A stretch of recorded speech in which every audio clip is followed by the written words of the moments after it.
Olá! Hoje nós vamos falar assim de uma forma bem simples do que é a neuroplasticidade, tá?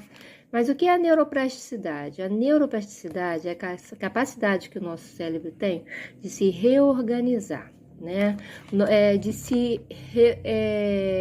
reordenar para que ele funcione melhor, fazer novas conexões, tá?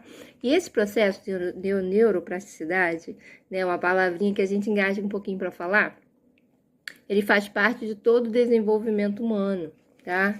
Durante toda a nossa vida, nós passamos por diversas transformações, mas nas diferentes fases da nossa vida, tanto na infância, como na adolescência, como na fase adulta, e também quando nós chegamos na terceira idade, né? Nos idosos. Os idosos perdem um pouquinho a capacidade de coordenação motora, então a gente precisa ir lá fazer um trabalho de novo com eles com a pinça, com a coordenação motora fina também, fazer um trabalho de psicomotricidade com eles para que eles possam adquirir novamente aquela capacidade de coordenação motora. Eles precisam fazer exercício físico, fortalecer a massa muscular, né? Ganhar força. Então, assim, o nosso corpo, ele passa por um constante desenvolvimento, né?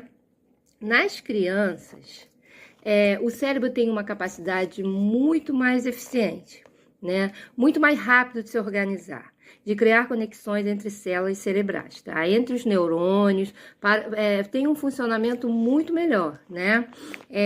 Uma criança com 3 anos, ela demora cerca de 1 hora para aprender uma coisa nova. Uma criança de 11 anos, ela vai demorar, dependendo do que ela vai aprender, 1 ano, né? Então, assim, tem uma diferença muito grande. Quanto mais nova a criança, maior a capacidade de se organizar, maior a capacidade de organização cerebral. As conexões são feitas muito mais rápidas, né? Então, assim, para que seu cérebro possa funcionar melhor, é preciso uma estimulação precoce desde pequeno, principalmente em crianças com atraso do desenvolvimento, crianças que têm 1, 2, 3 anos e ainda não falam, não corresponde àquele marco do desenvolvimento, né? Crianças com autismo, crianças com síndrome de Down, a estimulação precoce é muito importante, a estimulação da neuroplasticidade cerebral também da infância, para que o cérebro crie novas conexões, novas rotas, né? A criança que tem dificuldade, às vezes, de fazer certas atividades, o cérebro vai ter que criar uma nova rota.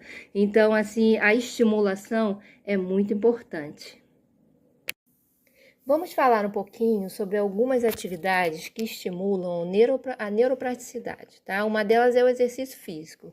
Estudos mostram que a prática de atividade física, independente da modalidade, pode exercer efeitos práticos sobre o sistema nervoso central. A neuroplasticidade ela é aumentada após o exercício físico, favorecendo o aprendizado, a memória, a vascularização cerebral e aumentando o declínio mental decorrente do envelhecimento. O exercício físico ele é ótimo para crianças, adultos, adolescentes e idosos. É uma forma muito boa de desenvolver a neuroplasticidade infantil e também cerebral, independente da idade, tá? Outra coisa que é bem legal também da gente colocar em prática é aprender coisas novas. Fazer coisas que estejam fora da nossa zona de conforto, como aprender a tocar um instrumento, praticar um esporte, dançar, fazer um curso em uma área totalmente nova, né? Porque o maior inimigo do nosso cérebro é a rotina. Então, assim, aprender coisas novas também está dentro da atividade para estimular a neuroplasticidade.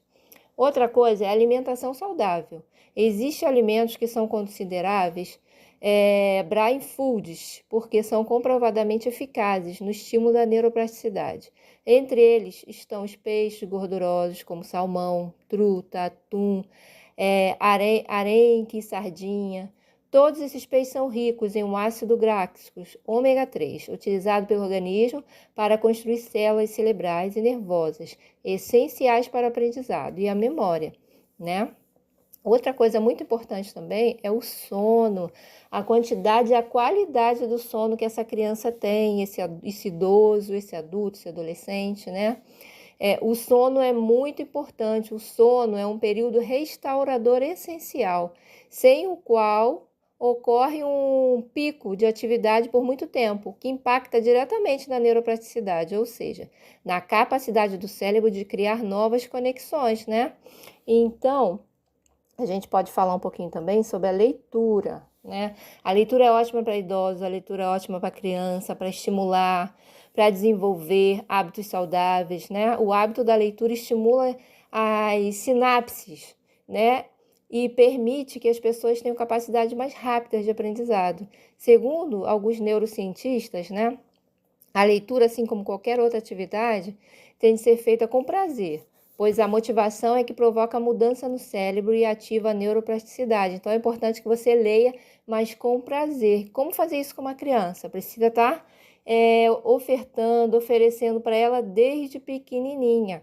Né? A regularidade também é fundamental. A criança precisa estar sempre desenvolvendo esse hábito, né, de leitura. De acordo com a neurociência, o cérebro começa a ter perdas de memória, menos capacidade de concentração e lentidão de raciocínio a partir dos 30 anos. Então, isso é mais uma razão para treinar a neuroplasticidade o quanto antes, né? A gente precisa trabalhar a estimulação precoce nas crianças pequenininhas, né, que estão com algum déficit de aprendizado, estão com atraso, né, no desenvolvimento motor, crianças com TEA, com síndrome de Down, até com TDAH mesmo. Então, assim, a leitura é muito importante. Então, desenvolver a neuroplasticidade é fundamental na vida do ser humano.